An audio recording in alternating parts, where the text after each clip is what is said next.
Brand ambassador of India to the world. The gentleman is an architect of India's industrial landscape, a true visionary and a leader par excellence.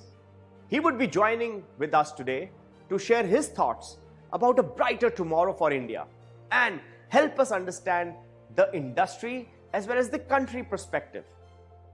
Leading from the front, he is paving the way for India's economic growth and recovery, especially in the post-pandemic scenario.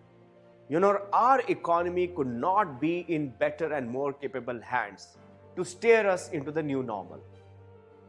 He is charting the course and actively shaping the future of the country through policy decisions. His pioneering approach and progressive outlook ensures that we are geared towards Atma-Nirbhar Bharat, self-reliance and resilience. The banner of India flies high thanks to his guidance, erudition and wise counsel, which he will now share with us. Over to Shri Amitabh Kant, the CEO of NITI AAYOG. Despite the pandemic, the Indian economy is throwing out fresh news. I'm given to understand that the direct selling industry has not been adversely impacted during the pandemic. Rather, it has surged ahead. Hence, I congratulate the direct selling entities such as Amway for the strong showing during the moment of crisis. With the pandemic underscoring its importance, 2020 has been the year where health and wellness have been prioritized by people, home to over 1.3 billion people and the origin of yoga, which is synonymous with health and well-being. India's wellness industry is one of the fastest growing and has undergone a transformative journey over the past year. Here I would like to appreciate Amway's immunity supporting products offerings that have been extremely well received by the Indian consumers. According to FICCI, India's wellness industry is valued at Indian rupee 490 billion. Growing consumer awareness and an increased inclination among citizens to adopt a healthier lifestyle have paved the way for the health and wellness industry to evolve rapidly. As the year ends, there are some trends that will shape the health and wellness sector in 2021. The pandemic has accelerated the demand for doorstep delivery of goods, and this includes medicines and nutrition supplements. And health supplements are now becoming a new go-to option for people to fulfill their nutrition needs while helping them maintain their overall health and wellness. Considering that the global market for nutraceuticals is huge and is estimated at $117 billion, the Indian nutraceutical industry can realize its potential to combat health issues in India amidst COVID-19 second wave and can significantly contribute to India's gross domestic product. I understand a lot of ingredients of Amway's brand Nutralite are being procured directly from the Indian farmers growing organic produce. This is an encouraging sign for the future and has the potential to be an example of how India can be placed on the supply chain map for organic products. The consumption of potential nutrients and micronutrients like vitamin A, vitamin D, vitamin C, folate, protein, selenium, zinc, etc. substantially increased to support immunity building.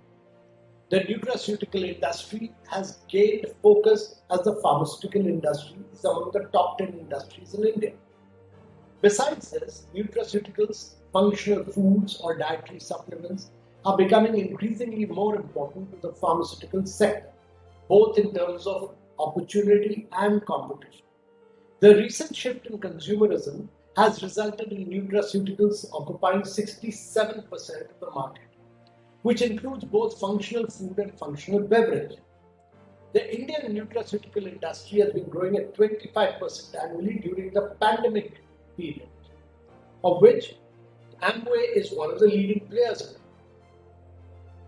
With over 60% of Amway direct sellers in India being women, I'm confident that women direct sellers in Amway will be a stellar example of the future of women entrepreneurship in India.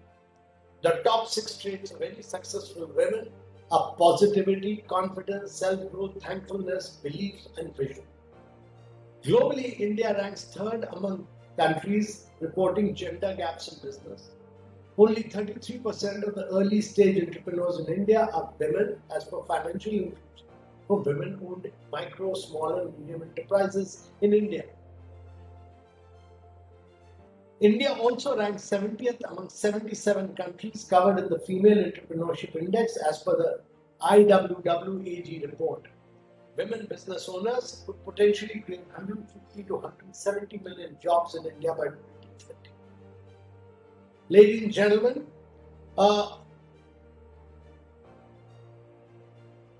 female entrepreneurship is particularly critical for India because it catalyzes women participation in the labor force.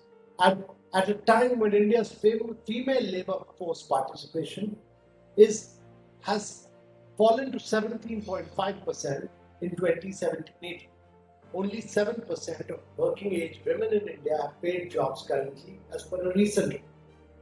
I am given to believe that over 60 lakh persons earn livelihood from the direct selling industry, of which Amway contributes around 550,000. All direct sellers get a livelihood opportunity with zero investment to zero livelihood. Sure, the efforts to succeed must be very high, and I salute all of you who have embarked on this very, very dynamic and adventurous. Last but not the least, Amway has set up its own manufacturing plant and has made a lot of investment towards the Make in India initiative, and is the only direct selling company in India to make this investment as their commitment to the country. I take this opportunity to congratulate Amway on its many, many initiatives in India. You heard from Shri Amitabh Kant. I just want to thank you, sir, for sharing your wise wisdom and the vision you have for India, as also the contribution which Amway has made to the indirect selling industry. Thank you once again.